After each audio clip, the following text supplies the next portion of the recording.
A continuación hablaremos entonces del primero de estos fármacos para el tratamiento de influenza, que serían las aminas tricíclicas.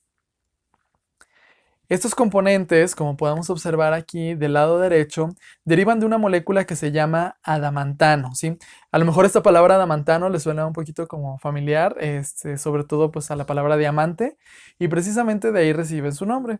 Este es un componente, es un cicloalcano de 10 carbonos, cuya estructura o arreglos tridimensionales precisamente deriva o se parece mucho a la forma alotrópica del carbono como en forma de diamante, donde pues de ahí es que se toma esta estructura, ¿no? Por lo tanto, los fármacos antivirales que se asemejan al adamantano, también van a ver ustedes en la literatura que se les conoce como fármacos adamantanos o adamantánicos, ¿sí? Y de ahí, en esta categoría vamos a encontrar dos moléculas, que sería la amantadina y la rimantadina, ¿ok? Entonces, la utilización de estos fármacos se limita exclusivamente para el tratamiento de influenza A, y aquí su uso ha ido siendo pues cada vez menor, precisamente por la alta tasa de resistencia que se ha visto y la alta tasa de mutaciones que posee el virus, y que por lo tanto ya muchas veces no se recomienda la utilización. Para eso tendríamos otras alternativas.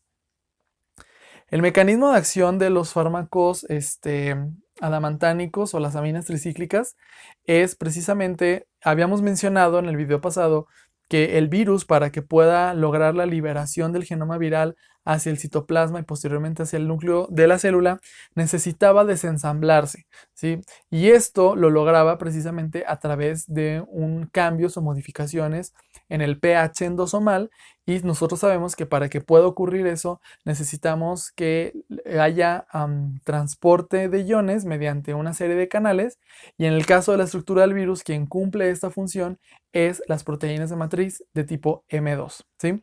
Por lo tanto, para favorecer esta decapsidación, los protones van a migrar a través de estos canales iónicos, y se hace pues se desbarata toda la estructura por la cuestión de que las proteínas sabemos que son susceptibles al pH. Lo que hace la amantadina y la rimantadina, por ejemplo, van a bloquear estos canales iónicos y van a impedir que el virus libere todo su contenido, y el RNA pues ya no pueda entonces ni siquiera salir o desbaratarse de esta cápside, ¿sale? En cuestiones de diferente, ¿qué tiene diferente amantadina de rimantadina? Pues rimantadina se ha visto nada más que es un poco más activa, 10 veces más activa que la amantadina in vitro, pero pues ambas funcionan muy bien. Y en el caso de la resistencia, pues si el virus logra mutar también, por lo tanto, los canales iónicos M2, pues vamos a ver que ahí podría haber problemas, ¿no? Cuestiones farmacocinéticas, pues nada más es que la amantadina tiene buena absorción oral. Ambas, de hecho, se administran por esta vía. Amantadina se une a un 67% de proteínas plasmáticas, tienen buena penetración en sistema nervioso central, y ahí precisamente radica la diferencia que vamos a encontrar entre amantadina y rimantadina, dado que la concentración que puede llegar a alcanzar rimantadina en líquido cefalorraquídeo es mucho menor que en el caso de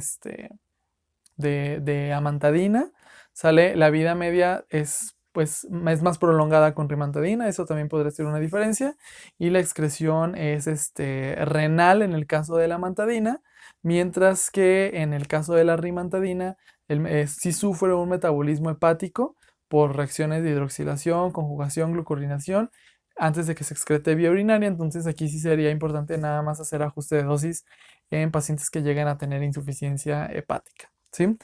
Efectos adversos más comunes de la rimantadina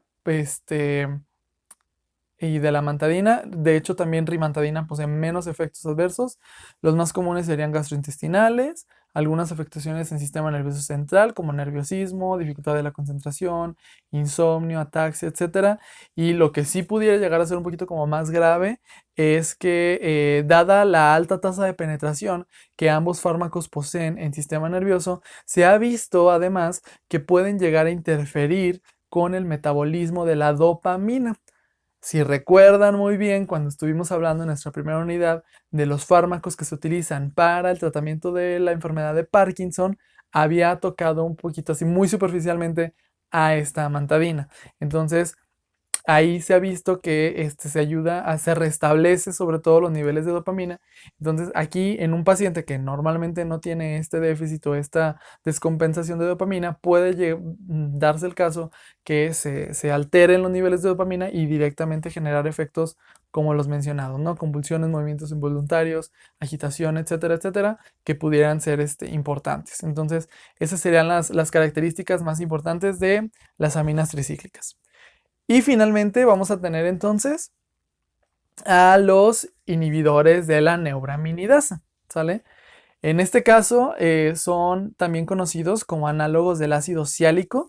Habíamos dicho que el ácido ciálico era la proteína receptora importante para que el virus pudiera ingresar a la célula.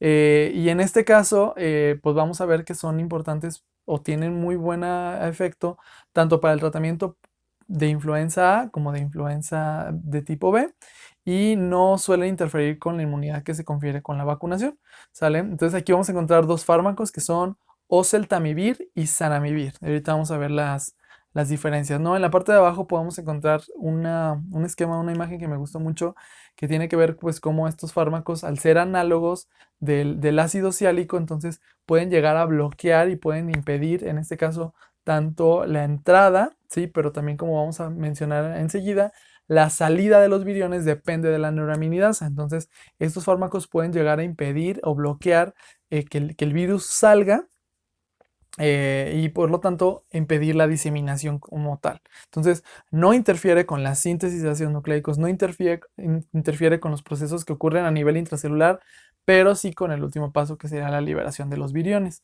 ¿Sale? Entonces, su mecanismo sería una inhibición selectiva de esta neuraminidasa, evitando la salida de los viriones y la propagación. ¿Sale? La diferencia entre oseltamivir y zanamivir tiene más que ver con la cuestión de vía de administración y cuestiones farmacocinéticas, ¿sale?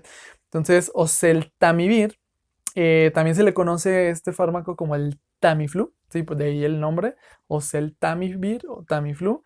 Este es un profármaco que normalmente se administra por vía oral en forma de cápsulas o de tabletas, que normalmente pues está en forma de profármaco y que luego se forma, se activa en la forma de carboxilato y ya entonces podamos detener el efecto como tal, ¿no? Esto lo logramos por enzimas esterasas hepáticas que derivan del efecto del primer paso. Su biodisponibilidad es muy buena, hasta un 80%. La unión a proteínas es muy baja, pero se ha visto que puede llegar a alcanzar concentraciones importantes en oído medio y en fluidos sinusales, regiones que también suelen ser pues afectadas cuando nosotros tenemos un cuadro de influenza, ¿sale? La vida media es de 6 a 10 horas y su excreción normalmente va a ser por filtración glomerular y secreción tubular, ¿sí? Entonces, normalmente también se requiere ajuste de dosis.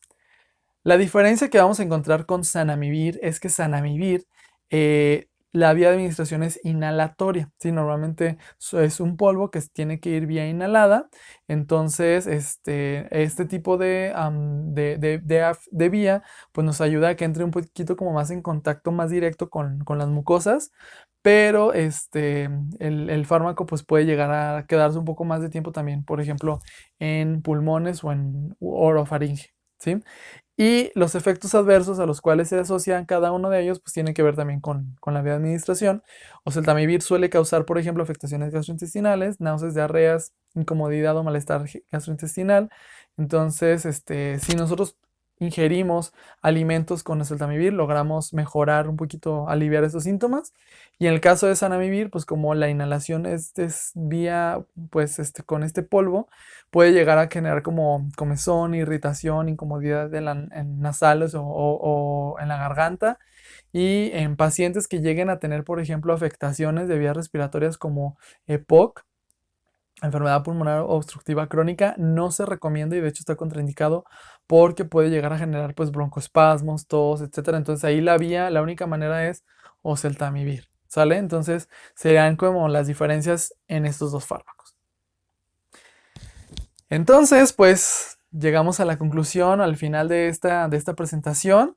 Les dejo aquí nuevamente el resumen de los fármacos para influenza, que fueron pues nada más estos dos mecanismos, donde podemos observar en el diagrama de la izquierda cómo el ciclo de replicación del virus se ve afectado precisamente por estas etapas y las cuestiones pues farmacocinéticas, pues ya se las estuve mencionando y creo que es ahí donde vale mucho también resaltar las diferencias entre los fármacos. ¿Sale? Entonces, pues eso sería todo por los fármacos antivirales que no se utilizan para el tratamiento de VIH, no son antirretrovirales, porque entonces continuamos con esa otra parte que también es algo extensa. Pero pues ánimo, ya falta poco, ya vamos a la mitad.